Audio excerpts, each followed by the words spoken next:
In his 1938 book, A Narrative History of Wise County, Virginia, by Charles A. Johnson, he asks these questions.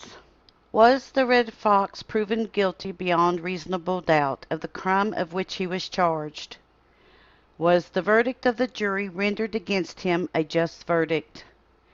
Was the action of the Supreme Court of Appeals in refusing the prisoner a new trial and affirming the judgment of the lower court sound and beyond criticism?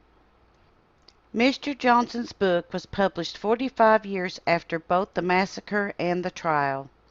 The book contains over 400 pages and covers a wide variety of topics. Chapter 32 is the last chapter of the book. The chapter is dedicated to the Pound Gap Massacre with 56 pages. It is by far the longest in the book. By the questions he asks and the statements he makes, one can ascertain the importance of this chapter held for the author. Charles Johnson sums up the reason for the chapter in one long complex sentence. He says, quote, "There has been much conflict and diversity of opinion among the older class that has been handed down to the young generation as to just what the evidence really was on which the jury passed their verdict of guilt." Unquote. To simplify Mr. Johnson's statement, for the past 45 years people have been fighting and debating about the evidence presented against Dr. Taylor and the verdict of the jury. He knew that this debate would live on with the next generation, but he was concerned that the debate would continue long after the evidence for both and against Dr. Taylor would be forgotten. His fears were justified. Over the last 130 years, dozens of stories have arisen trying to explain why a well-respected doctor, preacher, and ex-lawman would ambush and kill the family of a man who had been a quadriplegic for over a year. In the introduction of the book, Mr. Johnson admits that he is not a historian. This fact plays out in the chapter about the massacre.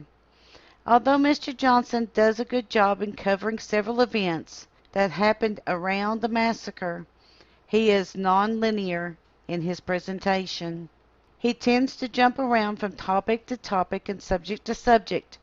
What is more, he actually quotes several wives' tales about the event.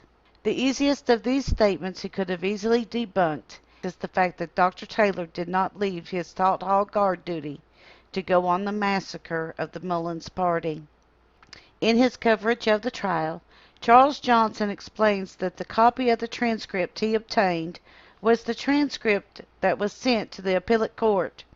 He also tells us that other than the transcript and 4 affidavits, everything else concerning the trial has been lost. This will become important in a later video.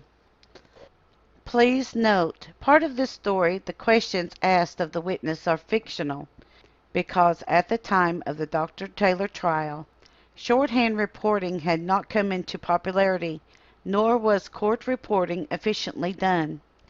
In making a transcript of evidence to be used in an appeal to the State Court of Appeals, the judge would write the appeal.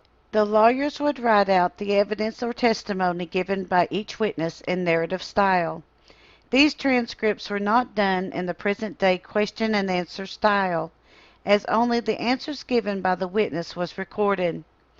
If the lawyer's transcripts did not agree on a testimony given by the witness, the judge would then write the questions which caused the disputed evidence in the transcript of the trial. This is done only once in the transcript, but according to Mr. Johnson, there were 12 exceptions that were supposed to be sent to the appellate court with the transcript. These exceptions, whatever they were, never made it to the court and now have been lost to time. We at Kentucky Tennessee Living would like to thank you for watching our series on the Killing Rock. Don't forget to hit the like button, as more likes we receive, the more likely YouTube is to suggest our videos to other viewers. Also, to receive notice when we upload a new video, be sure to subscribe and click the bell notification. We thank you for continuing to support Kentucky Tennessee Living as we bring you the history of the Appalachian Mountains.